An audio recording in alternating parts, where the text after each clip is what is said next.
Om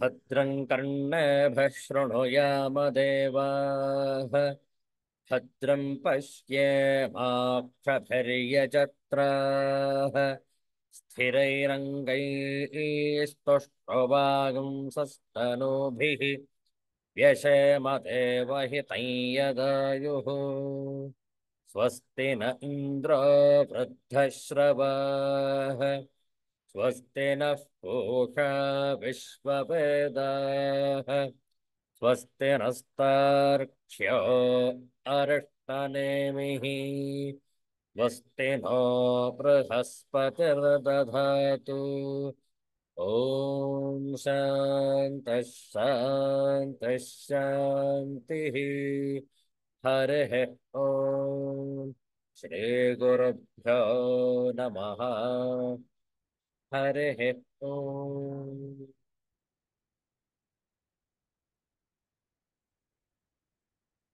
Let's chant this universal prayer together. O hidden life, vibrant in every atom. O hidden light, shining in every creature. O hidden love, embracing all in oneness. May each who feels himself as one with thee know he is also one with every other. Om Shanti, Shanti, Shanti.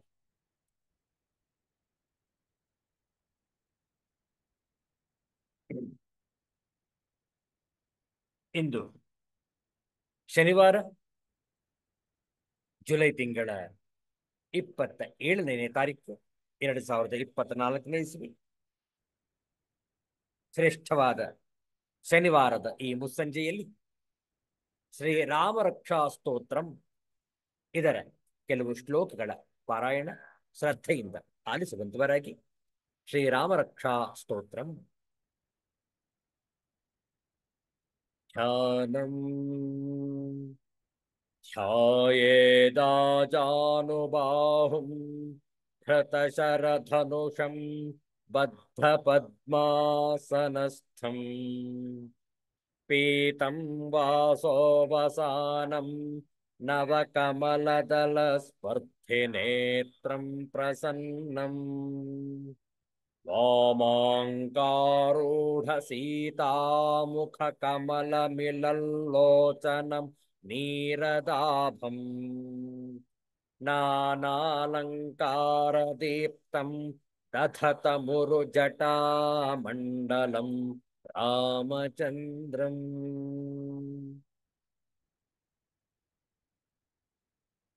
चरितं रघुनाथस्य शतकोटिप्रविस्तरम् एकैकमक्षरं पुंसां महापातकनाशनम्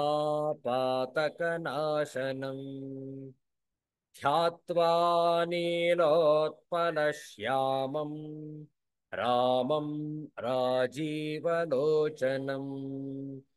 जानकी लक्ष्मणोपेतं जटामुकुटमण्डितं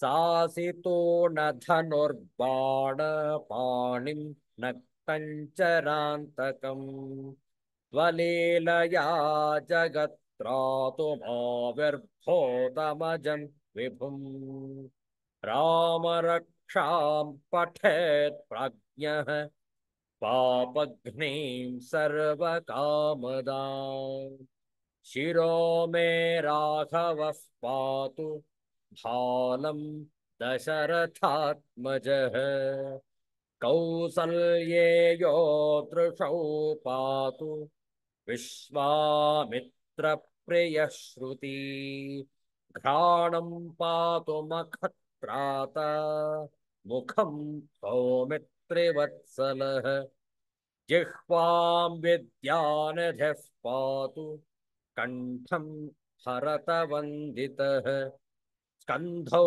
दिव्यायुधः पातु भुजौ भग्नेशकार्मुकः करौ सीतापतिः पातु हृदयं जामदग्न्यजित् मध्यं पातु खरध्वंसी नाभिं जाम्बवदाश्रयः सुग्रीवेशः कटी पातु सक्षिणी हनुमत्प्रभुः ऊरूरघोत्तमः पातु रक्षः कुलविनाशकृत् जानुनी सेतुकृत् पातु जङ्घे दशमुखान्तकः पादौ विभीषणः श्रीदः पातु रामोऽखिलं वपुः एतां रामबलोपेतां रक्षां यः सुकृती पठेत् सचिरायुः सुखी पुत्री विजयी विनयी भवेत् विजयी विनयी भवेत्। अयोध्यापति श्री रामचंद्र महाराज की जय। ಒಂದು ಶ್ರೀರಾಮನ ಭಜನೆಯನ್ನು ಮಾಡೋಣ. ಹಿಂದಿಯ ಭಾಷೆಯ ಒಂದು ಸುಂದರವಾದ ರಾಮನ ಭಜನೆ ಹೇಳಿಕೊಡ್ತೇವೆ, ತಾವು ಪುನರಾವರ್ತಿಸಬಹುದು.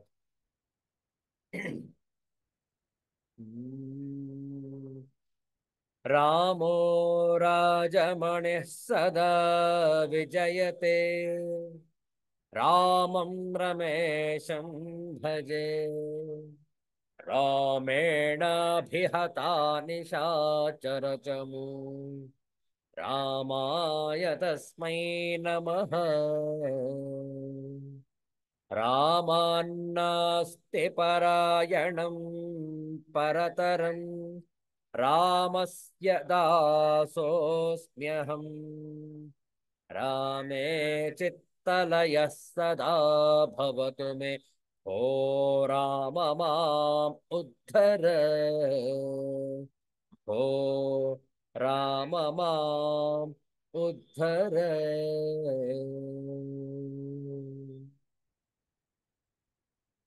हे राम हे राम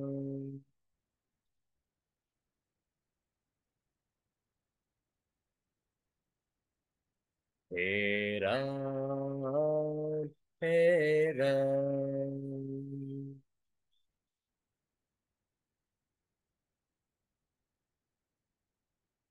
जग में सचो तेरो नाम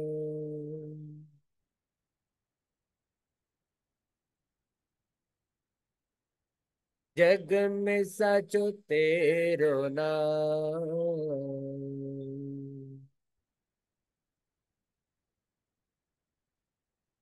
हे राम हे राम।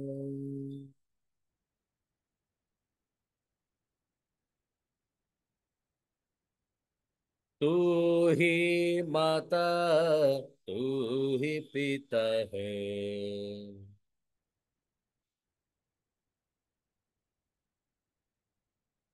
तू ही माता तू ही पिता है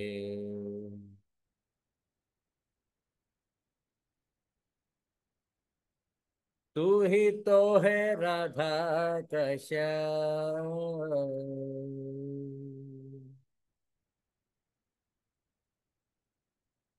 हे राम हे राम।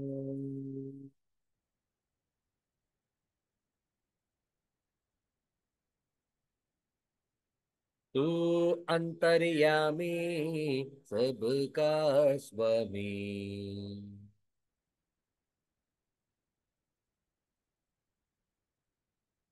तू अंतर्यामी सबका स्वामी।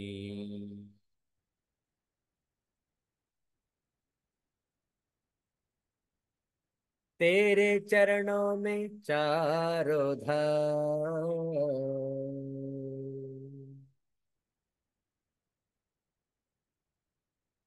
हे राम हे राम।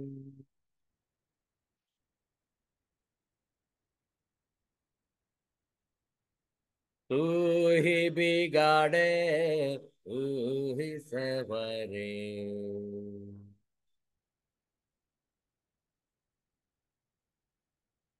तू ही बिगाड़े तू ही संवरे।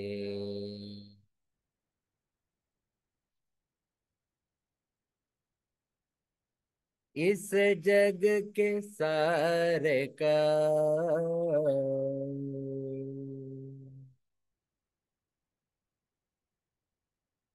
तेरा तेरा।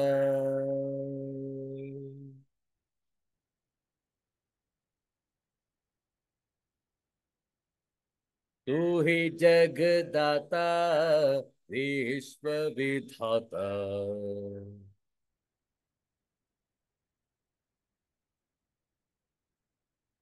तू ही जगदाता विश्व विधाता।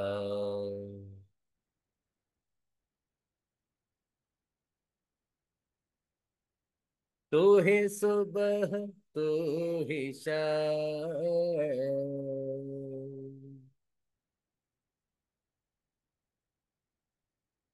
हे राम हे राम।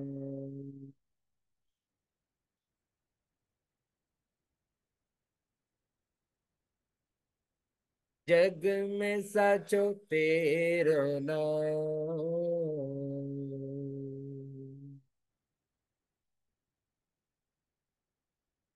हे राम हे राम।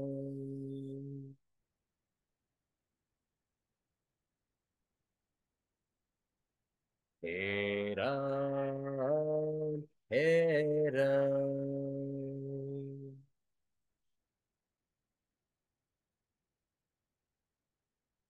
हे राम हे राम।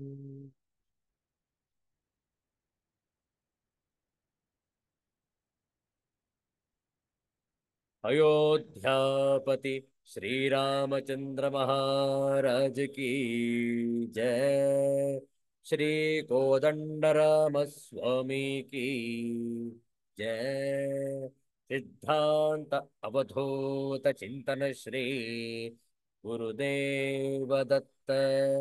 जय जय रघुवीर समर्थ श्री सद्गुरुनाथ महाराज की जय।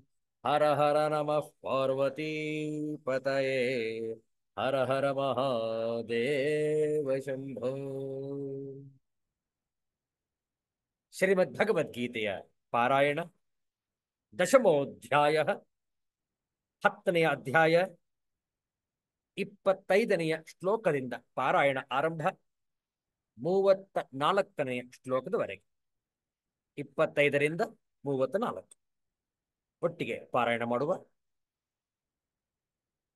ತಮ್ಮ ಪವಿತ್ರವಾದ ಶ್ರೀಮದ್ ಭಗವದ್ಗೀತಾ ಗ್ರಂಥವನ್ನು ತಮ್ಮ ಮುಂದೆ ಇಟ್ಟುಕೊಂಡಿದ್ದೀರಿ ಅಂತ ಭಾವಿಸ್ತೇವೆ.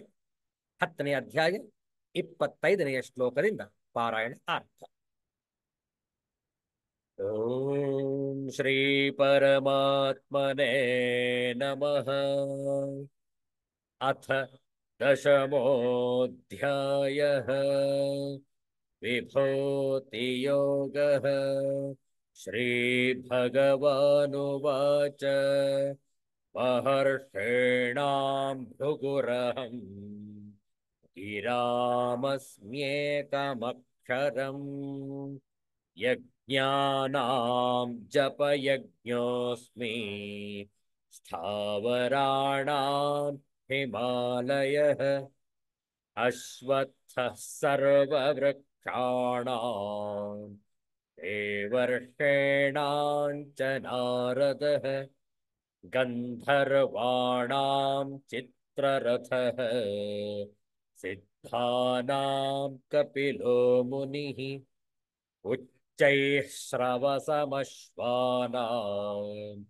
विद्धि माममृतोद्भवम् ऐरावतं गजेन्द्राणां नराणां च नराधिपम् आयुधानामहं वज्रम् धेनो नामस्मि कामधुक् प्रजनश्चास्मि कन्दर्पः सर्पाणामस्मि वासुकिः अनन्तश्चास्मि नागानाम् वरुणो यादसामहम् पितॄणामर्यमा चास्मि यमः संयमतामहम् प्रह्लादश्चास्मि दैत्यानां कालः कलयतामहम् मृगाणां च मृगेन्द्रोऽहम् वैनतेयश्च पक्षिणा पवनः पवतामस्मि रामः शस्त्रभृतामहम् झषाणां मकरश्चास्मि स्रोतसामस्मि जाह्नवी सर्गाणामादिरन्तश्च मध्यं चैवाहमर्जुन अध्यात्मविद्या विद्यानां वादः प्रवदतामहम् अक्षराणामकारोऽस्मि द्वन्द्वः सामासिकस्य च अहमेवाक्षयः कालः धाताहं विश्वतो मुखः मृत्युः सर्वहरश्चाहम् उद्भवश्च भविष्यताम् कीर्तिः श्रीर्वाक् च नारीणाम् स्मृतिर्मेधा धृतिः क्षमा ॐ शान्तिः शान्तिः शान्तिः हरिः ॐ श्रीगुरुभ्यो नमः हरिः ॐ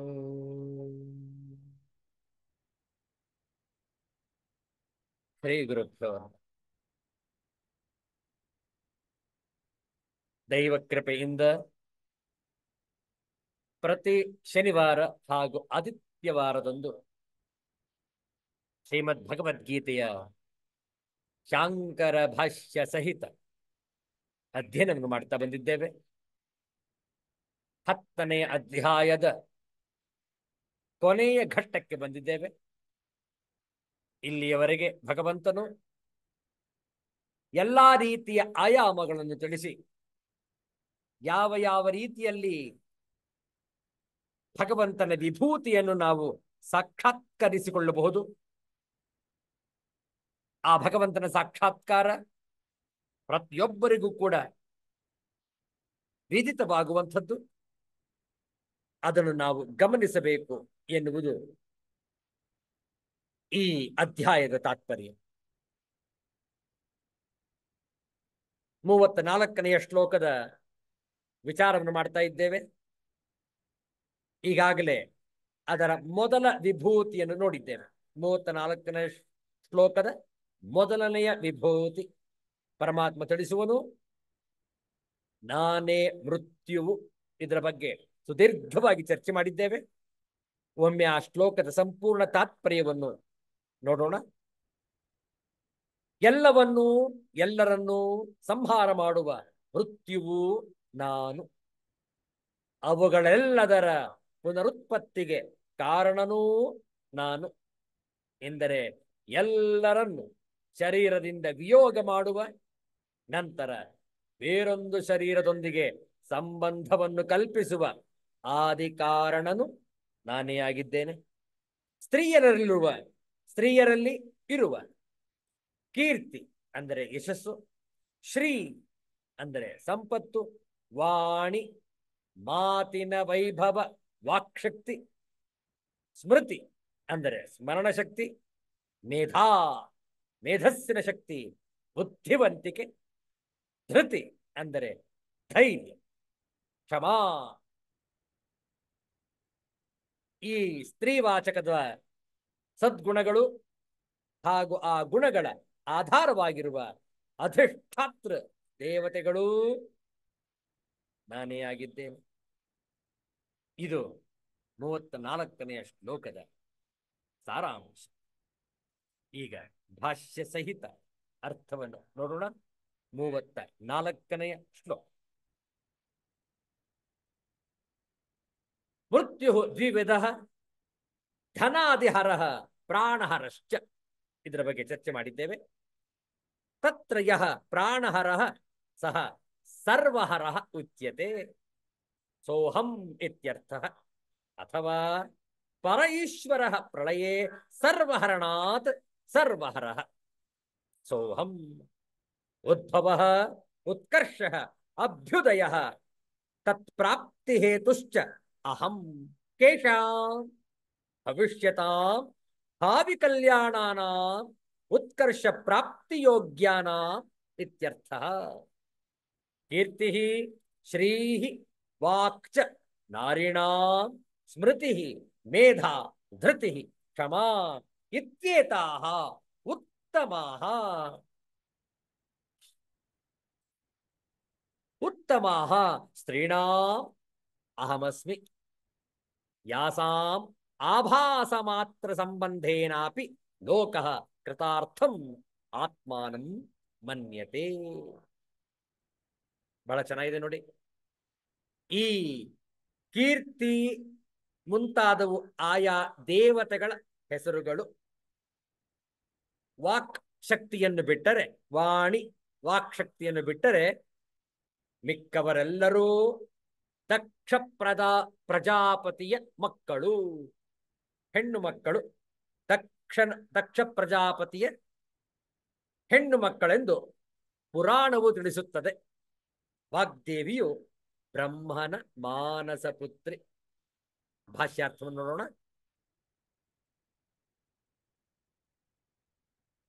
ಉದ್ಭವವು ಎಂದರೆ ಹೆಚ್ಚಿಗೆ, ಏಳಿಗೆ ಮತ್ತು ಅದನ್ನು ಪಡೆದುಕೊಳ್ಳುವ ಸಾಧನವು ನಾನು. ಯಾರಿಗೆ? ಯಾರಿಗೆ ಎಂದರೆ ಮುಂದೆ ಆಗತಕ್ಕವರಿಗೆ, ಮುಂದೆ ಮಂಗಳವು ಆಗಬೇಕಾಗಿರುವವರಿಗೆ, ಹೆಚ್ಚಿಗೆಯನ್ನು ಪಡೆಯುವ ಯೋಗ್ಯತೆ ಇರುವವರಿಗೆ ಆಗುವ ಉತ್ಕರ್ಷವು ನಾನು ಎಂದರ್ಥ. ನಾರಿಯರಲ್ಲಿ, ಸ್ತ್ರೀಯರಲ್ಲಿ ಕೀರ್ತಿ, ಶ್ರೀ, ವಾಕ್, ಸ್ಮೃತಿ, ಮೇಧೆ, ಧೃತಿ, ಕ್ಷಮೆ ಎಂಬಿ ಉತ್ತಮರಾಗಿರುವೆನು ನಾನು. ಇವರ ಬರಿಯ ನೆರಳಿನ ಸಂಬಂಧವಿದ್ದರೆ ಸಾಕು, ಅಷ್ಟರಿಂದಲೇ ಮನುಷ್ಯನು ತಾನು ಕೃತಾರ್ಥನೆಂದುಕೊಳ್ಳುವನು. ನೋಡಿ, ಆಚಾರ್ಯ ಶಂಕರರು ಎಷ್ಟು ಚೆನ್ನಾಗಿ ಬರೀತಾರೆ. ಯಾಸಾಂ ಆಭಾಸ ಮಾತ್ರ ಸಂಬಂಧೇನಾಪಿ ಲೋಕಃ ಕೃತಾರ್ಥಂ ಆತ್ಮಾನಂ ಮನ್ಯತೆ. ಈ ಎಲ್ಲ ಸದ್ಗುಣಗಳು ಕೇವಲ ನೆರಳಿದ್ರೆ ಸಾಕಂತೆ ಅವರದು. ಆ ಸಂಬಂಧದಿಂದಲೇ ಮನುಷ್ಯನಿಗೆ ಕೃತಕೃತ್ಯತೆಯ ಭಾವ ಮೂಡುವುದು. ಮುಂದಿನ ಶ್ಲೋಕ ನೋಡೋಣ. 35ನೆಯ ಶ್ಲೋಕ 2 ಬಾರಿ ಪಾರಾಯಣ ಒಟ್ಟಿಗೆ. ಬೃಹತ್ ಸಾಮ ತಥಾ ಸಾಮ್ನಾಂ ಗಾಯತ್ರೇ ಛಂದಸಾಮಹಂ ವಾಸಾನಾಂ ಮಾರ್ಗಶೀರ್ಷೋಹಂ ಋತೂನಾಂ ಕುಸುಮಾಕರಃ. ಬೃಹತ್ ಸಾಮ ತಥಾ ಸಾಮ್ನಾಂ ಗಾಯತ್ರೀ ಛಂದಸಾಮಹಂ ವಾಸಾನಾಂ ಮಾರ್ಗಶೀರ್ಷೋಹಂ ಋತೂನಾಂ ಕುಸುಮಾಕರಃ. ಬಹಳ ಚಂದ ಇದೆ. ನಾಲ್ಕು ವಿಭೂತಿಗಳನ್ನು ಈ 35ನೆಯ ಶ್ಲೋಕದಲ್ಲಿ ಹೇಳಲಾಗಿದೆ. ಪದಚ್ಛೇದ ನೋಡುವ. ಬೃಹತ್ ಸಾಮ ತಥಾ ಸಾಮ್ನಾಂ ಗಾಯತ್ರೀ ಛಂದಸಾಂ ಅಹಂ ಮಾಸಾನಾಂ ಮಾರ್ಗಶೀರ್ಷಃ ಅಹಂ ಋತೂನಾಂ ಕುಸುಮಾಕರಃ. ಬಹಳ ಚಂದ ಇದೆ. ಅನ್ವಯಾರ್ಥ ನೋಡಿಕೊಳ್ಳಿ. ತಥಾ ಹಾಗೆಯೇ ಮುಂದುವರಿಯುತ್ತಾ, ಸಾಮ್ನಾಂ ಬೃಹತ್ ಸಾಮ, ಸಾಮ್ನಾಂ ಗಾಯನ ಮಾಡಲು ಯೋಗ್ಯವಾದ ಶ್ರುತಿಗಳಲ್ಲಿ ಅಹಂ ಬೃಹತ್ ಸಾಮ, ನಾನು ಬೃಹತ್ ಸಾಮ, ಸಾಮವೇದದ ಒಂದು ಭಾಗ ಬೃಹತ್ ಸಾಮ. ಛಂದಸಾಂ ಅಹಂ ಗಾಯತ್ರಿ, ಛಂದಸ್ಸುಗಳಲ್ಲಿ ನಾನು ಗಾಯತ್ರಿ ಛಂದಸ್ಸು, 24 ಅಕ್ಷರಗಳುಳ್ಳ ಆ ಒಂದು ಛಂದಸ್ಸಿಗೆ ಹೆಸರು ಗಾಯತ್ರಿ ಛಂದಸ್ಸು. ನಾನು ಛಂದಸ್ಸಿನಲ್ಲಿ ಗಾಯತ್ರಿ ಛಂದಸ್ಸು. ಮಾಸಾನ ಮಾರ್ಗಶೀರ್ಷ, ಮಾಸಗಳಲ್ಲಿ ನಾನು ಮಾರ್ಗಶೀರ್ಷ ಮಾಸ. ಯಾವ ಮಾರ್ಗಶೀರ್ಷ ಮಾಸದಲ್ಲಿ ಗೀತೆಯ ಉಪದೇಶವಾಯಿತೋ ಅಂತಹ ಮಾರ್ಗಶೀರ್ಷ ಮಾಸವೇ ನಾನು. ಏಕೆ, ಯಾವ ಕಾರಣದಿಂದ ಭಗವಂತನ ವಿಭೂತಿ ಮಾರ್ಗಶೀರ್ಷ ಮಾಸ ಆಗಿದೆ ಮುಂದೆ ನೋಡುವ. ಋತೂನಾಂ ಕುಸುಮಾಕರ, ಋತುಗಳಲ್ಲಿ 6 ಋತುಗಳು, 2 ಮಾಸಕ್ಕೆ 1 ಋತು. ಚೈತ್ರ ವೈಶಾಖ ಈ 2 ಮಾಸಗಳಿಗೆ 1 ಋತು. ವಸಂತ ಮಾಸ, ವಸಂತ ಮಾಸಕ್ಕೆ ಹೆಸರು ಕುಸುಮಾಕರ. ಅಂತಹ ವಸಂತ ಋತು ನಾನು ಈ 6 ಋತುಗಳಲ್ಲಿ. ಬಹಳ ಚಂದ ಇದೆ. 4 ವಿಭೂತಿಗಳನ್ನು ಒಮ್ಮೆ ಸಾರಾಂಶವಾಗಿ ನೋಡುವ. ಗಾಯನ ಮಾಡಲು ಯೋಗ್ಯವಾದ ಶ್ರುತಿಗಳಲ್ಲಿ ಬೃಹತ್ ಸಾಮವು ನಾನೇ. ಹಾಗೆಯೇ ಛಂದಸ್ಸುಗಳಲ್ಲಿ ಗಾಯತ್ರಿ ಛಂದಸ್ಸು ನಾನು. ಮಾಸಗಳಲ್ಲಿ ಮಾರ್ಗಶೀರ್ಷ ಮಾಸವು, ತಿಂಗಳುಗಳಲ್ಲಿ ಮಾರ್ಗಶೀರ್ಷ ತಿಂಗಳು ಮಾಸವು ನಾನು. ಋತುಗಳಲ್ಲಿ ವಸಂತ ಋತು ನಾನೇ ಆಗಿದ್ದೇನೆ. ವಸಂತ ಮಾಸ ಅಂತ ಕೂಡ ಹೇಳ್ತಾರೆ. ಕಾರಣ ಚೈತ್ರ ಮಾಸಕ್ಕೆ ವಸಂತ ಮಾಸ ಅಂತ ಹೆಸರು. ವೈಶಾಖ ಮಾಸಕ್ಕೂ ವಸಂತ ಮಾಸ ಎಂದೇ ಹೆಸರು. ಯಾಕೆಂದ್ರೆ ಚೈತ್ರ ವೈಶಾಖ ಮಾಸಗಳಿಗೆ 1 ಋತು ವಸಂತ ಋತು. ಹಾಗೆ ಚೈತ್ರಕ್ಕೂ ನಾವು ವಸಂತ ಮಾಸ ಅಂತ ಹೇಳಬಹುದು, ವೈಶಾಖ ಮಾಸಕ್ಕೂ ವಸಂತ ಮಾಸ ಎಂದು ಹೇಳಬಹುದು. ಈ ಶ್ಲೋಕದ ಶಾಂಕರ ಭಾಷ್ಯವನ್ನು ನೋಡೋಣ. ಇದು ಅತ್ಯಂತ ಸರಳವಾಗಿ ಇದೆ, ಆದರೂ ಕೂಡ ಭಾಷ್ಯ ಸಹಿತವಾಗಿ ನಾವು ಅಧ್ಯಯನ ಮಾಡುವ. ಬೃಹತ್ ಸಾಮ ತಥಾ ಸಾಮ್ನಾಂ ಪ್ರಧಾನಂ ಅಸ್ಮಿ. ಗಾಯತ್ರಿ ಛಂದಸಾಂ ಅಹಂ. ಗಾಯತ್ರಿಯಾದಿ ಛಂದೋ ವಿಶಿಷ್ಟಾನಾಂ ರುಚಾಂ ಗಾಯತ್ರಿ ಋಕ್ ಅಹಮಸ್ಮಿ ಇತ್ಯರ್ಥಃ. ಮಾಸಾನಾಂ ಮಾರ್ಗಶೀರ್ಷಃ ಅಹಂ, ಋತೂನಾಂ ಕುಸುಮಾಕರಃ ವಸಂತಃ. ಸಾಮಗಳಲ್ಲೆಲ್ಲ ಮುಖ್ಯವಾದ ಬೃಹತ್ ಸಾಮ ನಾನಾಗಿರುವೆನು. ವಾಮಿಥ್ಯೆ ಹವಾಮಹೇ, ಇದು ಸಾಮವೇದದ ಒಂದು ಮಂತ್ರ. ತ್ವಾಮಿಥ್ಯೆ ಹವಾಮಹೇ ಎಂಬ ಇಂದ್ರ ಪಾರಮ್ಯವನ್ನು ಹೇಳುವ ಸಾಮ ನಾನೇ ಆಗಿದ್ದೇನೆ. ಬೃಹತ್ ಸಾಮ ನಾನಾಗಿದ್ದೇನೆ. ಛಂದಸ್ಸುಗಳಲ್ಲಿ ಗಾಯತ್ರಿಯು ನಾನು. ಯಾಕೆ ಭಗವಂತ ಗಾಯತ್ರಿ ಛಂದಸ್ಸನ್ನು ಹೇಳಿರುವುದು? ಕಾರಣ ಈ ಗಾಯತ್ರಿ ಛಂದಸ್ಸು 24 ಶ್ಲೋಕಗಳನ್ನು ಒಳಗೊಂಡಿದೆ. ಇದು ದ್ವಿಜತ್ವ ಹೇತುವಾದದ್ದು. ಇಲ್ಲಿ ಛಂದಸ್ಸುಗಳೆಂದರೆ ವೇದ ಮಂತ್ರಗಳು. ವೇದ ಮಂತ್ರಗಳಲ್ಲಿ ನಾನು ಗಾಯತ್ರಿ ಮಂತ್ರ. ದ್ವಿಜತ್ವವನ್ನು ಕೊಡುವಂತಹ ಉಪದೇಶ ಗಾಯತ್ರಿ ಉಪದೇಶ, ಬ್ರಹ್ಮೋಪದೇಶ. ನೋಡಿ, ದ್ವಿಜತ್ವಕ್ಕೆ ಕಾರಣವಾಗುವುದು ಆ ವಟುವನ್ನು ಬ್ರಹ್ಮೋಪದೇಶಕ್ಕೆ ಕರೆದುಕೊಂಡು ಬಂದಾಗ. ವಿಚಾರ ಮಾಡಿ, ದ್ವಿಜತ್ವ ಅಂದ್ರೆ ಅರ್ಥ ಏನು? ದ್ವಿಜತ್ವ ಅಂತಂದ್ರೆ 2ನೆಯ ಬಾರಿ ಹುಟ್ಟುವುದು ಅಂತ ಅರ್ಥ. ದ್ವಿ ಅಂದ್ರೆ 2ನೆಯ ಬಾರಿ, ಜನ್ಮ. 2ನೆಯ ಬಾರಿ ಹುಟ್ಟುವಿಕೆಯೇ ದ್ವಿಜತ್ವ. ಯಾರಿಗೆ ಪ್ರಾಪ್ತಿ? ಯಾರು ಉಪನಯನವನ್ನು, ಆ ಸಂಸ್ಕಾರವನ್ನು ಸ್ವೀಕರಿಸುವರೋ ಅವರು ದ್ವಿಜರು. ವಿಚಾರ ಮಾಡಿ. 2ನೇ ಹುಟ್ಟು ಅಂತಂದ್ರೆ ಮೊದಲನೇ ಹುಟ್ಟು ಯಾವುದು? ಮಾತೆಯ ಗರ್ಭದಿಂದ ಹೊರಬಂದಾಗ ಆ ಮನುಷ್ಯನ ಶರೀರದ ಪ್ರಾಪ್ತಿಯಾದಾಗ ಅದು ಮೊದಲ ಹುಟ್ಟು. ನೋಡಿ, ಎರಡನೇ ಹುಟ್ಟು ಯಾವಾಗ? ಆತನನ್ನು ಬ್ರಹ್ಮೋಪದೇಶಕ್ಕೆ ಈಡು ಮಾಡಿದಾಗ. ಆ ವಟುವಿನ ತಂದೆ ಆ ವಟುವನ್ನು, ಆ ಬಾಲಕನನ್ನು, 8 ವರ್ಷದ ಬಾಲಕನನ್ನು ತೊಡೆಯ ಮೇಲೆ ಕುಳ್ಳಿರಿಸಿಕೊಂಡು ಗೋಪ್ಯವಾಗಿ ಗಾಯತ್ರಿ ಮಂತ್ರದ ಉಪದೇಶ. ನೋಡಿ ಎಂತಹ ಛಂದಸ್ಸದು. ಛಂದಸ್ಸು ಅಂದ್ರೇನು? ವೇದ ಮಂತ್ರ. ಎಂತಹ ವೇದ ಮಂತ್ರವದು ಗಾಯತ್ರಿ ಮಂತ್ರ. ಯಾಕೆ? ಅವನನ್ನು ಮೇಧಾಶಕ್ತಿಗೆ ಕರೆದುಕೊಂಡು ಬರುವುದೇ ಗಾಯತ್ರಿ ಮಂತ್ರ. ಪ್ರತಿಯೊಬ್ಬರೂ ಯಾರ್ಯಾರಿಗೆ ಉಪನಯನವಾಗಿದೆ ಎಲ್ಲರೂ ಪ್ರತಿನಿತ್ಯ ಸಂಧ್ಯಾವಂದನೆ ಮಾಡತಕ್ಕದ್ದು. ಸಂಧ್ಯಾಕಾಲದಲ್ಲಿ ಮುಂಜಾನೆ ಸೂರ್ಯೋದಯದ ಸಂದರ್ಭದಲ್ಲಿ ಮತ್ತೆ ಮುಸ್ಸಂಜೆ ಸೂರ್ಯಾಸ್ತಮದ ಸಂದರ್ಭದಲ್ಲಿ. ಈಗಿನ ಕಾಲದಲ್ಲಿ ಮಾಧ್ಯಾಹ್ನಿಕ ಮಾಡುವವರು ಬಹಳ ಕಡಿಮೆ. ತ್ರಿಕಾಲ ಸಂಧ್ಯಾ ಮಾಡಬೇಕು ಅನ್ನುವಂಥದ್ದು ನಿಯಮ. ದ್ವಿಜರು ತ್ರಿಕಾಲ ಸಂಧ್ಯಾ ವಂದನೆ, ಪ್ರಾತಃ ಸಂಧ್ಯಾ ವಂದನೆ, ಮಾಧ್ಯಾಹ್ನಿಕ ಸಂಧ್ಯಾ ವಂದನೆ ಹಾಗೂ ಸಾಯಂ ಸಂಧ್ಯಾ ವಂದನೆ 3 ಬಾರಿ. ಆ 3 ಬಾರಿಯೂ ಕೂಡ ಅನೇಕರು ಮಾಡುವುದಿಲ್ಲ.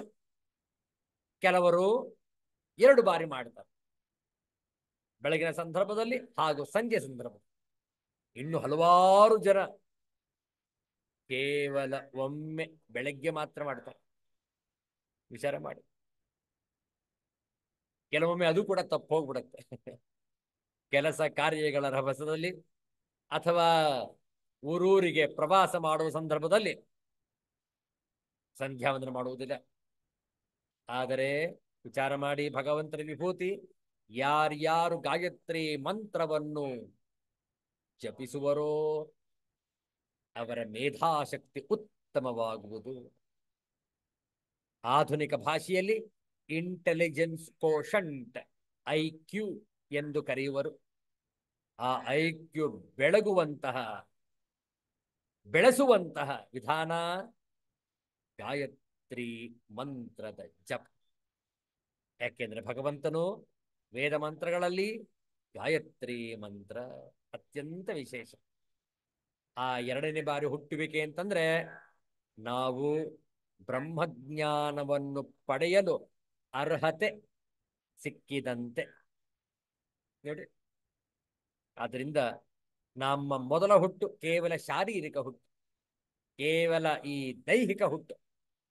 ಆದರೆ 2ನೇ ಬಾರಿ ಹುಟ್ಟಿದಾಗ ಅತ್ಯಂತ ಪವಿತ್ರವಾದ, ಪಾವನೀಕರಿಸುವಂತಹ ಒಂದು ಸಂದರ್ಭ ಗಾಯತ್ರಿ ಮಂತ್ರದ ಉಪದೇಶ. ಅದಕ್ಕೆ ಆ ಒಟುಗಳಿಗೆ ಹೆಸರು ದ್ವಿಜರು. ಪ್ರತಿಯೊಬ್ಬರೂ ಯಾರೇ ಆಗಿರಲಿ ದಯವಿಟ್ಟು ಉಪನಯನವನ್ನು ಮಾಡಿಸಿಕೊಂಡಿರುವವರು,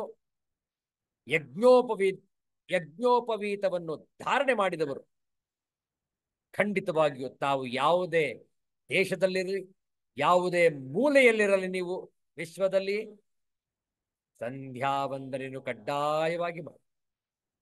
ಮೊನ್ನೆ ದಿವಸ ಜಾಲತಾಣದ ಮಾಧ್ಯಮದಲ್ಲಿ ಒಂದು ವಿಶೇಷವಾದ ಫೋಟೋ ನೋಡಿದ್ವಿ ನಾವು. ಯಾವ ಫೋಟೋ ಅಂತಂದ್ರೆ, ಒಬ್ಬ NRI, ನಾನ್ ರೆಸಿಡೆಂಟ್ ಇಂಡಿಯನ್. ಅವನು ಭಾರತದಲ್ಲಿಲ್ಲ, ಹೊರದೇಶದಲ್ಲಿದ್ದಾನೆ. ಆದರೆ ಭಾರತಕ್ಕೆ ಬಂದಾಗ ಸುಮಾರು 2 ದಿವಸಗಳ ಪ್ರಯಾಣ, 24 ತಾಸುವಿನ ಪ್ರಯಾಣ. ಅಂತಹ ಸಂದರ್ಭದಲ್ಲಿ ಆ ಫ್ಲೈಟ್ ಚೇಂಜ್ ಮಾಡುವಂತಹ ಸಂದರ್ಭದಲ್ಲಿ ಅವನು ಏರ್ಪೋರ್ಟ್ ಅಲ್ಲಿ ಕುಳಿತಿದ್ದ. ಫ್ಲೈಟ್ ಡಿಲೇ ಆಗಿತ್ತು, ಆದ್ರಿಂದ 2 ದಿವಸವಾಯಿತು. ಆ ಫ್ಲೈಟ್ ಡಿಲೇ ಆದ ಸಂದರ್ಭದಲ್ಲಿ ಸಂಧ್ಯಾವಂದನೆ ಮಾಡಬೇಕಾಗಿತ್ತು. ಅವನು ಏರ್ಪೋರ್ಟ್ ಅಲ್ಲಿ ನಿಂತುಕೊಂಡೇ ಗಾಯತ್ರಿ ಮಂತ್ರದ ಜಪವನ್ನು ಮಾಡ್ತಾ ಆ ಸವಿತ್ರ ದೇವತೆಗೆ ಅರ್ಘ್ಯವನ್ನು ಕೊಡ್ತಾ ಇದ್ದ. ಈ ಫೋಟೋವನ್ನ ನಾವು ಜಾಲತಾಣದಲ್ಲಿ ನೋಡಿದ್ವು, ಬಹಳ ಸಂತೋಷವಾಯಿತು. ನೀವು ಏರ್ಪೋರ್ಟ್ ಅಲ್ಲೇ ಇರಲಿ, ಮನೆಯಲ್ಲೇ ನೀವು ಇರಲಿ, ಕಚೇರಿಯಲ್ಲೇ ಇರಲಿ, ಆ ಸಮಯ ಬಂದಿತೋ ಸಂಧ್ಯಾ ವಂದನೆ ಸಮಯ. ಕೈಕಾಲು ತೊಳೆದುಕೊಂಡು ಶುಚಿರ್ಭೂತರಾಗಿ ಸ್ನಾನವನ್ನು ಮಾಡಿ ಭಸ್ಮ ಧಾರಣೆಯನ್ನು ಮಾಡಿಕೊಂಡು ಅಥವಾ ತಿಲಕವನ್ನು ಇಟ್ಟುಕೊಂಡು ಸಂಧ್ಯಾವಂದನೆ ಮಾಡತಕ್ಕದ್ದು ಭಾರತೀಯ ಪರಂಪರೆ. ಪ್ರತಿಯೊಬ್ಬರು ಹೆಂಗಸಾಗಿರಲಿ ಅಥವಾ ಗಂಡಸಾಗಿರಲಿ ತಿಲಕವನ್ನು ಇಟ್ಟುಕೊಳ್ಳುವಂಥದ್ದು ನಮ್ಮ ಸಂಪ್ರದಾಯ. ಹೆಣ್ಣು ಮಕ್ಕಳು ಅದರಲ್ಲೂ ಕೂಡ ಈಗಿನ ಆಧುನಿಕ ಹೆಣ್ಣು ಮಕ್ಕಳು ಹಣೆಗೆ ಬೊಟ್ಟನ್ನೇ ಇಟ್ಟುಕೊಳ್ಳುವುದಿಲ್ಲ, ಕುಂಕುಮವನ್ನೇ ಧರಿಸಿರುವುದಿಲ್ಲ. ದಯಮಾಡಿ ಈಗಲಿಂದ ಆದರೂ ಕೂಡ ಈಗಿನ ಒಂದು ಕ್ಷಣದಿಂದ ಆದರೂ ಕೂಡ ಆ ತಿಲಕವನ್ನು ಇಟ್ಟುಕೊಳ್ಳುವಂತಹ ಅಭ್ಯಾಸವಾಗಲಿ. ಪುರುಷರು ತಿಲಕವನ್ನು, ನಾಮವನ್ನು, ಭಸ್ಮವನ್ನು ಧಾರಣೆ ಮಾಡಲಿ ಅಥವಾ ಗೋಪಿ ಚಂದನವನ್ನು ಇಟ್ಟುಕೊಳ್ಳಲಿ. ಒಟ್ಟು ನಮ್ಮ ಹಣೆಯ ಮಧ್ಯದಲ್ಲಿ, ಭ್ರೂಮಧ್ಯದಲ್ಲಿ ತಿಲಕ ರಾರಾಜಿಸಬೇಕು. ಇದು ನಮ್ಮ ಭಾರತೀಯ ಸಂಪ್ರದಾಯ. ಗಾಯತ್ರಿ ಮಂತ್ರದ ಜಪ ಇದು ನಡೆಯಲಿ. ಕಾರಣ ಇದು ಭಗವಂತನ ವಿಭೂತಿ. ವೇದ ಮಂತ್ರಗಳಲ್ಲಿ ಗಾಯತ್ರಿ ಮಂತ್ರ ಭಗವಂತನ ಮುಂದೆ.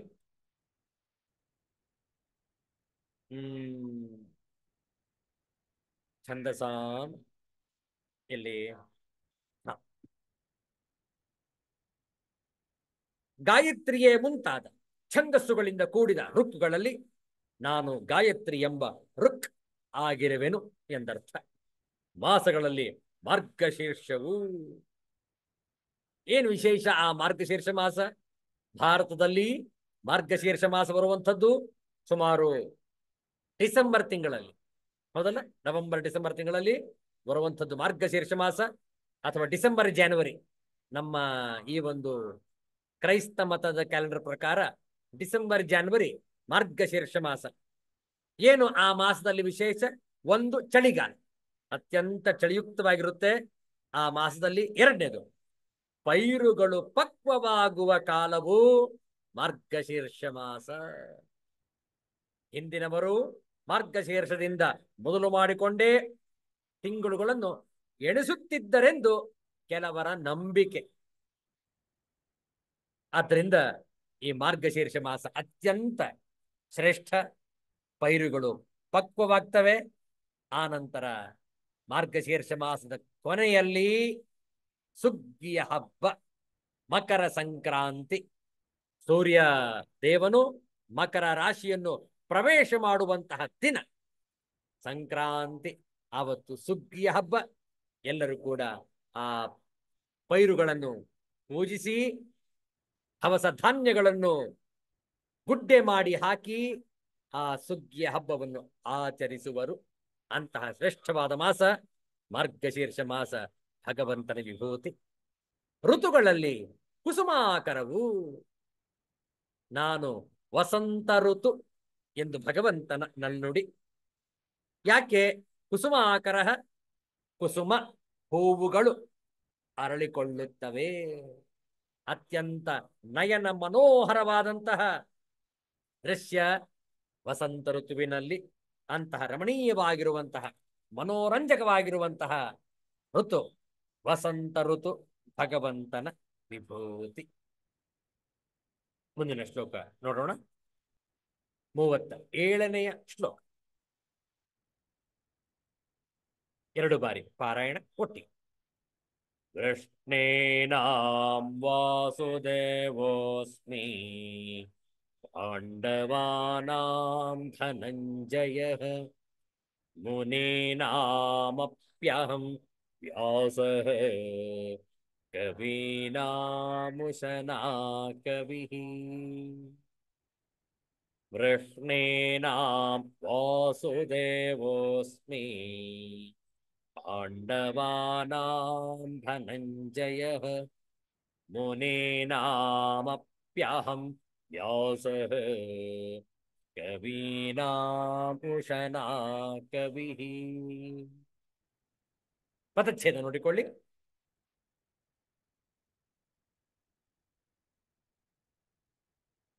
ಓಹೋ, ಕ್ಷಮಿಸಿ 36ನೆಯ ಶ್ಲೋಕ ನೋಡ್ಲೇನ ನಾವು. 37ನೇ ಶ್ಲೋಕ ಕೊಟ್ಟೋದು. ಕ್ಷಮಿಸಿ, 36ನೆಯ ಶ್ಲೋಕ 2 ಬಾರಿ ಪಾರಾಯಣ. ದ್ಯೂತಂ ಛಲಯತಾಮಸ್ಮಿ ತೇಜಸ್ತೇಜಸ್ವಿನಾಮಹಂ ಜಯೋಸ್ಮಿ ವ್ಯವಸಾಯೋಸ್ಮಿ ಸತ್ವಂ ಸತ್ವವತಾಮಹಂ ದ್ಯೋತಂ ಛಲಯತಾಮಸ್ಮಿ ತೇಜಸ್ತೇಜಸ್ವಿನಾಮಹಂ ಜಯೋಸ್ಮಿ ವ್ಯವಸಾಯೋಸ್ಮಿ ಸತ್ವಂ ಸತ್ವವತಾಮಹಂ. ನೋಡಿ ಯಾವ ಯಾವ ರೀತಿಯಲ್ಲಿ ಭಗವಂತನ ವಿಭೂತಿ ಇದೆ ನೋಡೋಣ. 36ನೇ ಶ್ಲೋಕದ ಪದಚ್ಛೇದ. ದ್ಯೂತಂ ಛಲಯತಾಂ ಅಸ್ಮಿ ತೇಜಃ ತೇಜಸ್ವಿನಾ ಅಹಂ ಜಯೋಸ್ಮಿ ಜಯಃ ಅಸ್ಮಿ ವ್ಯವಸಾಯಃ ಅಸ್ಮಿ ಸತ್ವಂ ಸತ್ವವತಾಂ ಅಹಂ. ಅನ್ವಯಾರ್ಥ ನೋಡಿಕೊಳ್ಳಿ. ಅಹಂ ಛಲಯತಾಂ ದ್ಯೂತಂ, ನಾನು ಕಪಟ ಮಾಡುವವರಲ್ಲಿ ನಾನು ದ್ಯೂತ ಜೂಜು. ತೇಜಸ್ವಿನಾ ತೇಜಃ ಅಹಂ, ಪ್ರಭಾವಶಾಲಿ ಪುರುಷರ ಪ್ರಭಾವ ನಾನಾಗಿದ್ದೇನೆ. ಜೇತೃಣಾಂ ಜಯ ಅಸ್ಮಿ, ಜಯಶಾಲಿಗಳ ಗೆಲುವು ನಾನಾಗಿದ್ದೇನೆ. ವ್ಯವಸಾಯಿನಾಂ ವ್ಯವಸಾಯ ಅಹಮಸ್ಮಿ, ನಿಶ್ಚಯ ಮಾಡುವವರ ನಿಶ್ಚಯಾತ್ಮಿಕ ಬುದ್ಧಿ ನಾನಾಗಿದ್ದೇನೆ. ಸತ್ವವತಾಂ ಸತ್ವಂ ಅಸ್ಮಿ, ಸಾತ್ವಿಕ ಪುರುಷರಲ್ಲಿ ನಾನು ಸಾತ್ವಿಕ ಭಾವ ಆಗಿದ್ದೇನೆ. ನೋಡಿ ಎಷ್ಟು ವಿಭೂತಿಗಳು ಈ ಶ್ಲೋಕದಲ್ಲಿ ಎಣಿಸಿಕೊಳ್ಳಿ. ಕಪಟ ಮಾಡುವವರಲ್ಲಿ ಜೂಜು, ಪ್ರಭಾವಶಾಲಿ ಪುರುಷರ ಪ್ರಭಾವವು ಭಗವಂತನು, ಜಯಶಾಲಿಗಳ ಜಯವು ಪರಮಾತ್ಮನ ವಿಭೂತಿ, ನಿಶ್ಚಯಿಸುವವರ ನಿಶ್ಚಯಾತ್ಮಿಕ ಬುದ್ಧಿ ಭಗವಂತ. ಕೊನೆಯದಾಗಿ 5ನೇಯದು ಸಾತ್ವಿಕ ಪುರುಷರ ಸಾತ್ವಿಕ ಭಾವ ಭಗವಂತನು. 5 ವಿಭೂತಿಗಳನ್ನು ತಿಳಿಸುವಂತಹ ಶ್ಲೋಕ ಈ 36ನೆಯ ಶ್ಲೋಕ. ಭಾಷ್ಯವನ್ನು ನೋಡೋಣ. ಅತ್ಯಂತ ಸರಳವಾಗಿದೆ, ಅತ್ಯಂತ ಸುಲಭವಾಗಿದೆ. ತಿಳಿದುಕೊಳ್ಳೋಣ ಭಗವಂತನ 5 ವಿಭೂತಿಗಳು ಈ ಶ್ಲೋಕದ ಮೂಲಕ.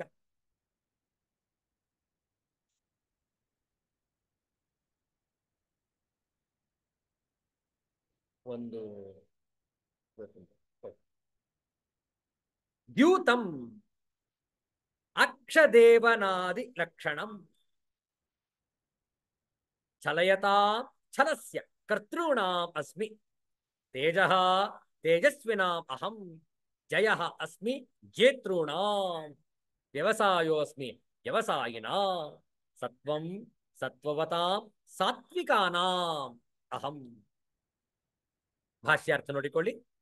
ಛಲಯತಾಂ, ಛಲವನ್ನು ಮಾಡುವವರಿಗೆ, ಮೋಸ ಮಾಡುವವರಿಗೆ ಪಗಡೆಯಾಟವೇ ಮುಂತಾದ ರೂಪದ ಜೂಜಾಗಿರುವೆನು. ಈಗಿನ ಕಾಲದಲ್ಲಿ ಪಗಡೆ ಆಟ ಇಲ್ಲ, ಆದರೆ ಬೇರೆ ಬೇರೆ ರೀತಿಯಾದಂತಹ ಜೂಜು ಆರಂಭವಾಗಿದೆ.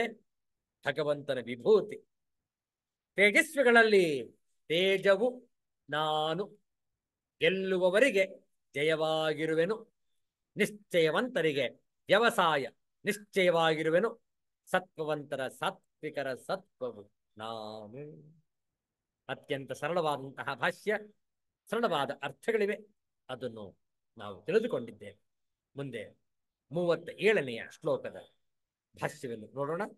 ಮೊದಲು ಶ್ಲೋಕವನ್ನು 2 ಬಾರಿ ಪಾರಾಯಣ ಮಾಡುವ. ಕೃಷ್ಣೇನಾಂ ವಾಸುದೇವೋಸ್ಮಿ ಪಾಂಡವಾನಾಂ ಧನಂಜಯಃ ಮುನೀನಾಮಪ್ಯಹಂ ವ್ಯಾಸಃ ಕವೀನಾಮುಶನಾ ಕವಿಃ. ವೃಷ್ಣೇನಾಂ ವಾಸುದೇವೋಸ್ಮಿ ಪಾಂಡವಾನಾಂ ಧನಂಜಯಃ ಮುನೀನಾಮಪ್ಯಹಂ ವ್ಯಾಸಃ ಕವೀನಾಮುಶನಾ ಕವಿಃ. ನೋಡಿ ಭಗವಂತನ ವಿಭೂತಿ ಎಷ್ಟಿವೆ ಅನ್ನೋದನ್ನ ಎಣಿಕೆ ಮಾಡ್ಕೊಳ್ಳೋಣ. 37ನೇ ಶ್ಲೋಕದಲ್ಲಿ ವೃಷ್ಣೀನಾಂ ವಾಸುದೇವ ಅಸ್ಮಿ ಪಾಂಡವಾನಾಂ ಧನಂಜಯ ಮುನೀನಾಂ ಅಪಿ ಅಹಂ ವ್ಯಾಸಃ ಕವೀನಾಂ ಉಶನಾ ಕವಿ. 4 ವಿಭೂತಿಗಳು. ಅನ್ವಯಾರ್ಥ ನೋಡುವ. ವೃಷ್ಣಿನಾಂ ವಾಸುದೇವ, ವೃಷ್ಣಿವಂಶೀಯರಲ್ಲಿ ನಾನು ವಾಸುದೇವ, ಯಾದವರಲ್ಲಿಯೇ ಅಂತರ್ಗತವಾಗಿದ್ದ ಒಂದು ವೃಷ್ಣಿವಂಶ ಇತ್ತು. ನೋಡಿ, ಯಾದವರೇ, ಆದರೆ ಯಾದವರಲ್ಲಿ ಅಂತರ್ಗತವಾಗಿದ್ದ ಒಂದು ಸಮುದಾಯ ವೃಷ್ಣಿವಂಶ.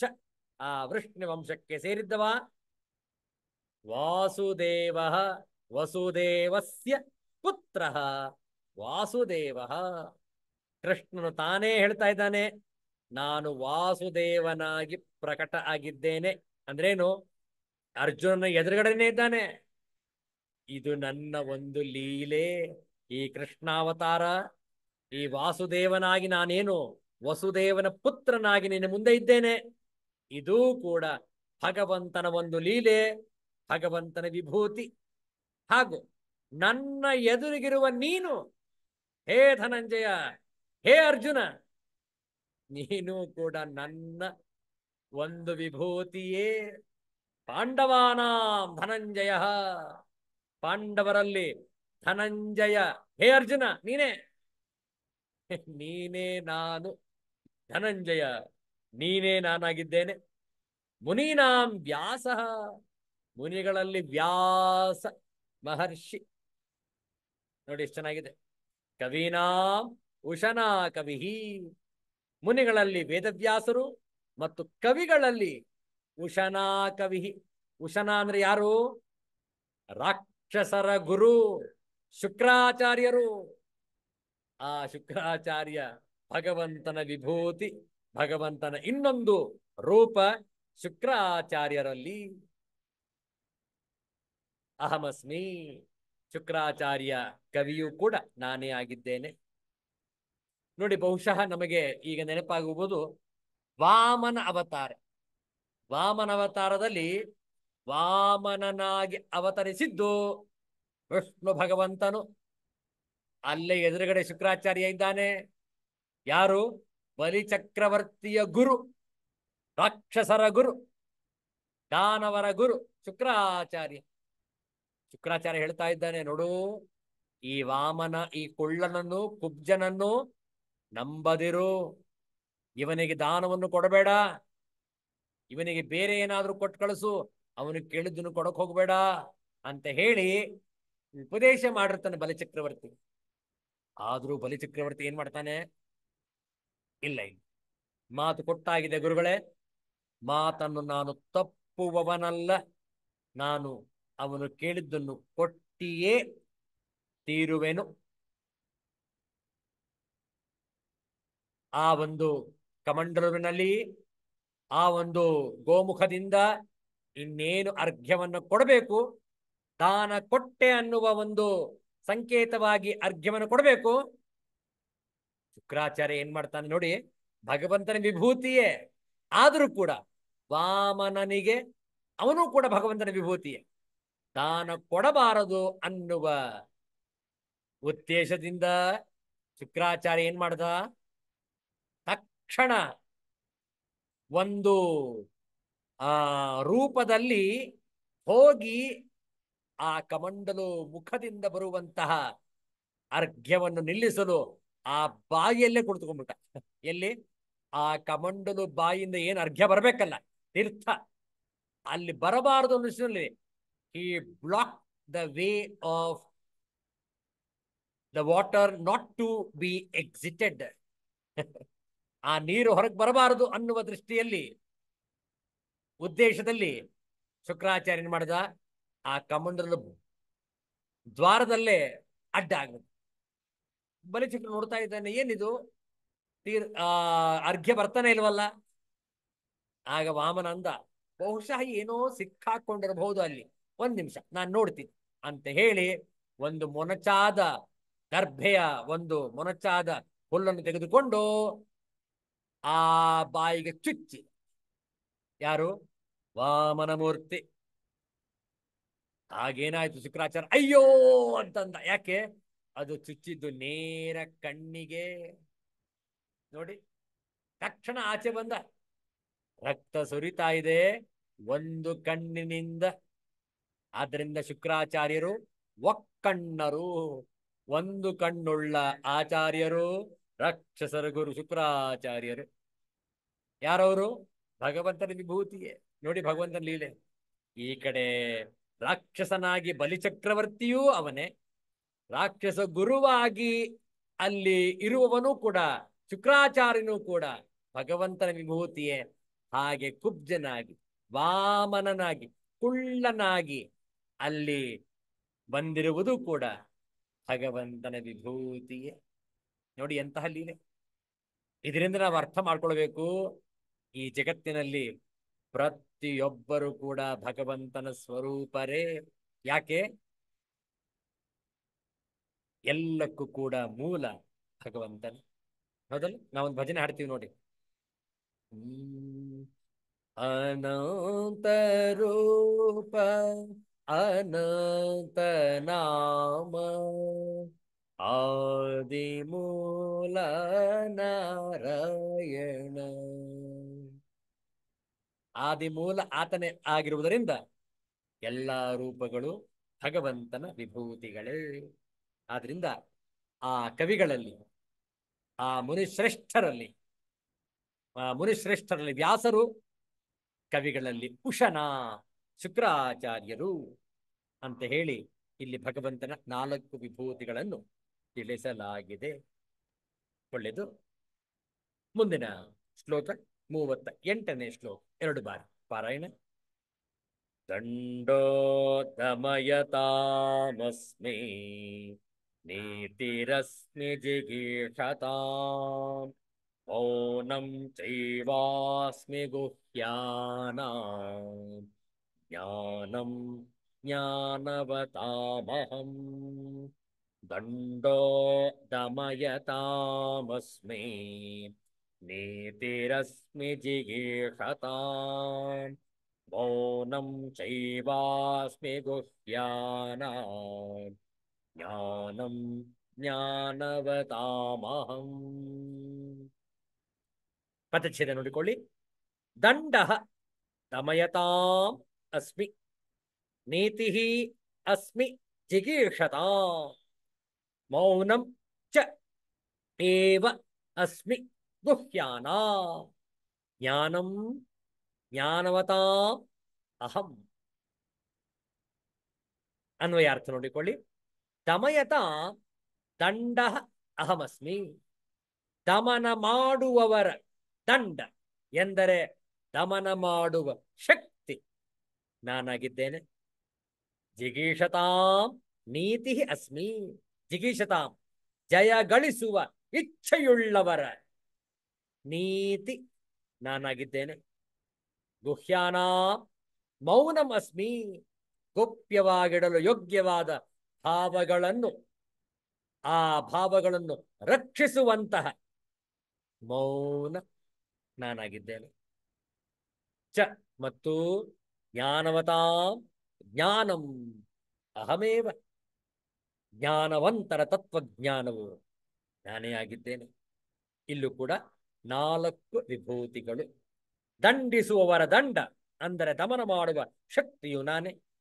ವಿಜಯದ ಇಚ್ಛೆಯುಳ್ಳವರ ನೀತಿಯು ನಾನು. ಗುಪ್ತವಾಗಿಡಲು ಯೋಗ್ಯವಾದ ಭಾವಗಳ ರಕ್ಷಕ ಮೌನ ನಾನಾಗಿದ್ದೇನೆ. ಮತ್ತು ಜ್ಞಾನವಂತರ ತತ್ವಜ್ಞಾನವು ನಾನೇ ಆಗಿದ್ದೇನೆ. ಅತ್ಯಂತ ಸರಳ, ಸುಲಭವಾಗಿ ಅರ್ಥ ಮಾಡಿಕೊಳ್ಳಬಲ್ಲಂತಹ 4 ವಿಭೂತಿಗಳನ್ನು ಇಲ್ಲಿ ವರ್ಣಿಸಲಾಗಿದೆ. ನೋಡೋಣ ಶಾಂಕರ ಭಾಷ್ಯ. ದಂಡ ದಮಯತಾ ದಮಯಿತೃಣ ಅಹಮಸ್ಮಿ. ಅದಾಂತಾನಾ ದಮನ ಕಾರಣಂ. ನೀತಿ ಅಸ್ಮಿ ಜಿಗೀಷತಾಂ ಜೇತು ಇಚ್ಛತಾಂ. ಮೌನಂ ಚೈವ ಅಸ್ಮಿ ಗುಹ್ಯಾನಾಂ ಗೋಪ್ಯಾನಾಂ. ಜ್ಞಾನಂ ಜ್ಞಾನವತಾಂ ಅಹಂ. 4 ವಿಭೂತಿಗಳು. ಭಾಷ್ಯಾರ್ಥ ನೋಡಿಕೊಳ್ಳಿ. ದಮನ ಮಾಡುವವರಲ್ಲಿ ಎಂದರೆ ದಂಡಿಸುವವರಲ್ಲಿ ತಾಂತರಲ್ಲದವರನ್ನು ಪಳಗಿಸುವುದಕ್ಕೆ ಕಾರಣವಾಗಿರುವ ದಂಡ ನಾನಾಗಿರುವೆನು. ಜಿಗೀಷುಗಳಲ್ಲಿ ಗೆಲ್ಲಬೇಕು ಎಂಬ ಇಚ್ಛೆಯುಳ್ಳವರಲ್ಲಿ ರಾಜನೀತಿ ನಾನಾಗಿರುವೆನು.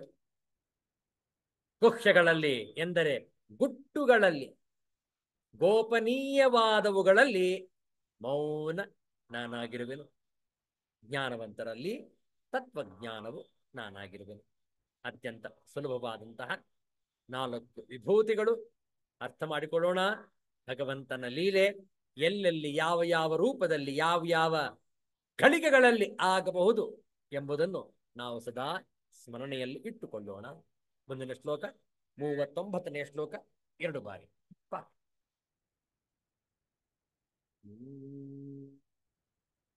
ಯಚ್ಚಾಪಿ ಸರ್ವಭೂತಾನಾಂ ಬೀಜಂ ತದಹಮರ್ಜುನ ನ ತದಸ್ತಿ ವಿನಾ ಯತ್ ಸ್ಯಾತ್ ಮಯಾ ಭೂತಂ ಚರಾಚರಂ. ಯಚ್ಚಾಪಿ ಸರ್ವಭೂತಾನಾಂ ಬೀಜಂ ತದಹಮರ್ಜುನ ನ ತದಸ್ತಿ ವಿನಾ ಯತ್ ಸ್ಯಾತ್ ಮಯಾ ಭೂತಂ ಚರಾಚರಂ.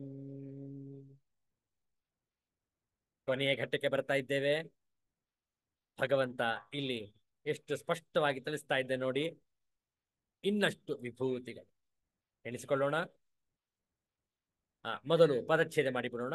ಯಚ್ಚ ಅಪಿ ಸರ್ವಭೂತಾನಾಂ ಬೀಜಂ ತತ್ ಅಹಂ ಅರ್ಜುನ ನ ತತ್ ಅಸ್ತಿ ವಿನಾ ಯತ್ ಸ್ಯಾತ್ ಮಯಾ ಭೂತಂ ಚರಾಚರಂ. ನೋಡಿ, ಇಲ್ಲಿ ಒಂದೇ ವಿಭೂತಿ ಹೇಳಿರುವುದು. ಇದು ಎಲ್ಲವನ್ನೂ ಕೂಡ ಸೇರ್ಪಡೆ ಮಾಡುವಂತಹ, ಎಲ್ಲವನ್ನೂ ಕೂಡ ಆವಿರ್ಭವಿಸುವಂತಹ ಒಂದು ವಿಭೂತಿ ಇಲ್ಲಿ ಉಲ್ಲೇಖವಾಗಿದೆ. ನೋಡೋಣ ಅನ್ವಯಾರ್ಥ. ಹೇ ಅರ್ಜುನ, ಸರ್ವಭೂತಾನಾಂ ಯತ್ ಬೀಜಂ ತದಪಿ ಅಹಮೇವ. ಎಲ್ಲ ಭೂತಗಳಿಗೂ ಯಾವುದು ಉತ್ಪತ್ತಿಗೆ ಕಾರಣವಾಗಿದೆಯೋ ಅದು ಕೂಡ ನಾನೇ ಆಗಿದ್ದೇನೆ. ಏಕೆಂದರೆ ಮಯಾ ವಿನಾ ಯತ್ ಸ್ಯಾತ್ ತಚ್ಚರಾಚರಂ ಭೂತಂ ನಾಸ್ತಿ. ಏಕೆಂದರೆ ನನ್ನಿಂದ ರಹಿತವಾದಂತಹ ಯಾವುದಿದೆಯೋ ಆ ಚರಾಚರ ಭೂತಗಳು ಇರುವುದಿಲ್ಲ. ನೋಡಿ, ಇಂತಹ ಸ್ಪಷ್ಟವಾದ ಮಾತು. ಪ್ರತಿಯೊಂದು ಕಣದಲ್ಲಿ ಅಣುವಿನಲ್ಲೂ ಭಗವಂತನ ಛಾಯೆ, ಭಗವಂತನ ಪ್ರತಿಬಿಂಬ. ಸಾರಾಂಶ ನೋಡಿ. ಹೇ ಅರ್ಜುನ, ಎಲ್ಲ ಭೂತಗಳ ಉತ್ಪತ್ತಿಯ ಕಾರಣವು ನಾನೇ ಆಗಿದ್ದೇನೆ. ಏಕೆಂದರೆ ನನ್ನಿಂದ ರಹಿತವಾದ ಚರಾಚರ ಪ್ರಾಣಿ ಯಾವುದು ಇಲ್ಲ. ನೋಡಿ, ಇಡೀ ಈ ಒಂದು ವಿಶ್ವವೇ, ಈ ಒಂದು ಸೃಷ್ಟಿಯೇ, ಸಂಪೂರ್ಣ ಸೂರ್ಯ ಮಂಡಲವೇ ಭಗವಂತನ ವಿಭೂತಿ. ಎಲ್ಲವೂ ಅವನೇ ಆಗಿದ್ದಾನೆ, ಎಲ್ಲವೂ ಕೂಡ ಅವನೇ ಆಗಿದ್ದಾನೆ. ಎಲ್ಲರೂ ಕೂಡ ಭಗವಂತನ ಸ್ವರೂಪರೇ ಆಗಿದ್ದಾರೆ. ನೋಡುವ ಶಾಂಕರ ಭಾಷ್ಯ 39ನೇ ಶ್ಲೋಕ. ಯಚ್ಚಾಪಿ ಸರ್ವಭೂತಾನಾಂ ಬೀಜಂ ಪ್ರರೋಹ ಕಾರಣಂ ತತ್ ಅಹಂ ಅರ್ಜುನ ಪ್ರಕರಣೋಪಸಂಹಾರಾರ್ಥಂ. ನೋಡಿ, ಮುಗಿದು ಬರ್ತಾ ಇದೆ. ಪ್ರಕರಣ ಉಪಸಂಹಾರಾರ್ಥಂ ವಿಭೂತಿ ಸಂಕ್ಷೇಪಂ ಆಹ. ನ ತತ್ ಅಸ್ತಿ ಭೂತಂ ಚರಾಚರಂ ಚರಂ ಅಚರಂ ವಾ ಮಯಾ ವಿನಾ ಯತ್ ಸ್ಯಾತ್ ಭವೇತ್. ಮಯಾ ಅಪಕೃಷ್ಟಂ ಪರಿತ್ಯಕ್ತಂ ನಿರಾತ್ಮಕಂ ಶೂನ್ಯಂ ಹಿ ತತ್ ಸ್ಯಾತ್ ಅತಃ ಮದಾತ್ಮಕಂ ಸರ್ವಂ ಇತ್ಯರ್ಥಃ. ಎಷ್ಟು ಸ್ಪಷ್ಟವಾಗಿದೆ ನೋಡಿ ಭಾಷ್ಯಾರ್ಥ. ಹೇ ಅರ್ಜುನ, ಎಲ್ಲಾ ಭೂತಗಳಿಗೂ ಬೀಜವು ಯಾವುದು ಹುಟ್ಟುವುದಕ್ಕೆ ಕಾರಣವೋ ಅದು ನಾನು. ಈಗ ಈ ಪ್ರಕರಣವನ್ನು ಉಪಸಂಹಾರ ಮಾಡಬೇಕೆಂದು ವಿಭೂತಿಗಳ ವಿಷಯವನ್ನು ಸಂಗ್ರಹವಾಗಿ ಹೇಳುತ್ತಾನೆ. ನಾನು ಇಲ್ಲದೆ ಇರಬಹುದೆಂಬ ಯಾವ ಚರಾಚರ ಭೂತವೂ ಇರುವುದಿಲ್ಲ. ಸ್ಥಾವರವಾಗಲಿ ಜಂಗಮವಾಗಲಿ ಯಾವುದೊಂದು ನಾನಿಲ್ಲದೆ ಇಲ್ಲ. ಏಕೆಂದರೆ ನನ್ನನ್ನು ಬಿಟ್ಟರೆ, ನಾನು ಇಲ್ಲದಿದ್ದರೆ ಅದಕ್ಕೆ ಆತ್ಮನೇ ಇಲ್ಲವಾಗಿ ಶೂನ್ಯವಾಗಿ ಬಿಡುವುದು. ಆದ್ದರಿಂದ ನಾನು ಎಲ್ಲಕ್ಕೂ ಆತ್ಮನೇ ಎಂದರ್ಥ. ಬಹಳ ಸೊಗಸಾಗಿರುವಂತಹ ವಿಚಾರ. ಇನ್ನು ಕೆಲವೊಂದು ವಿಚಾರವನ್ನು ಮಾಡೋಣ. ಯಾವುದು ಇದೆ ಎಂದರೂ ಆತ್ಮನ ಆಧಾರದಿಂದಲೇ ಇರುತ್ತದೆಯೇ ಹೊರತು ಆತ್ಮನನ್ನು ಬಿಟ್ಟು ತಾನೇ ಇರುವುದಿಲ್ಲ. ಅದಕ್ಕೆ ಆತ್ಮನ ಸಂಬಂಧವಿಲ್ಲದ ಇರವನ್ನು ಮನಸ್ಸಿನಲ್ಲಿ ಕಲ್ಪಿಸುವುದಕ್ಕೂ ಬರುವುದಿಲ್ಲ. ಶೂನ್ಯ ಕಲ್ಪನೆಗೆ ಕೂಡ ಆತ್ಮನು ಸಾಕ್ಷಿಯಾಗಿರಬೇಕಾಗುತ್ತದೆ. ಆದ್ದರಿಂದ ಯಾವುದೊಂದನ್ನು ನೋಡಿದರೂ ಭಗವಂತನ ವಿಭೂತಿ ಎಂದು ನಾವು ಭಾವಿಸಬೇಕು. ಛಾಂದೋಗ್ಯ ಉಪನಿಷತ್ತಲ್ಲಿ ಬಹಳ ಸುಂದರವಾದ ವ್ಯಾಖ್ಯಾನವಿದೆ. ಐತದಾತ್ಮ್ಯಮಿದಂ ಸರ್ವಂ. ಅತ್ಯಂತ ಸುಂದರವಾದಂತಹ ಶ್ಲೋಕ ಛಾಂದೋಗ್ಯ ಉಪನಿಷತ್ತಿನಲ್ಲಿ ಇದೆ. ಅದರ ಸಾರಾಂಶ ಇಷ್ಟೇ: ಪ್ರತಿಯೊಂದು ಕೂಡ ಭಗವಂತನ ವಿಭೂತಿ. ಯಾವುದನ್ನು ನೀವು ಹೆಸರಿಸ್ತೀರೋ, ಯಾವುದನ್ನು ನೀವು ನೋಡ್ತಾ ಇದ್ದೀರೋ, ಯಾವುದನ್ನು ನೀವು ಕೇಳಲ್ಪಡ್ತೀರೋ, ಪ್ರತಿಯೊಂದು ಕೂಡ ಭಗವಂತನ ಆವಿರ್ಭಾವ. ವಿಚಾರ ಮಾಡಿ. ಇನ್ನು ಉಳಿದ ಕೆಲವು ಶ್ಲೋಕಗಳು ಮಾತ್ರ ಇವೆ. ನಾಳೆ ದಿವಸ ಅದನ್ನು ವಿಚಾರ ಮಾಡಿ ಈ ಅಧ್ಯಾಯದ ಉಪಸಂಹಾರ ಮಾಡೋಣ. ಆನಂತರ ಏಕಾದಶೋಧ್ಯಾಯ ವಿಶ್ವರೂಪ ದರ್ಶನದ ಆರಂಭವನ್ನು ಕೂಡ ನಾಳೆ ಆದಿತ್ಯವಾಸರ ಮುಂದುವರಿಸೋಣ. ಶಾಂತಿ ಮಂತ್ರ. ಓಂ ಪೂರ್ಣಮದಃ ಪೂರ್ಣಮಿದಂ ಪೂರ್ಣಾತ್ ಪೂರ್ಣಮುದಚ್ಯತೆ ಪೂರ್ಣಸ್ಯ ಪೂರ್ಣಮಾದಾಯ ಪೂರ್ಣಮೇವಾವಶಿಷ್ಯತೆ. ಓಂ ಶಾಂತಿ ಶಾಂತಿ ಶಾಂತಿ. ಹರಿಃ ಓಂ.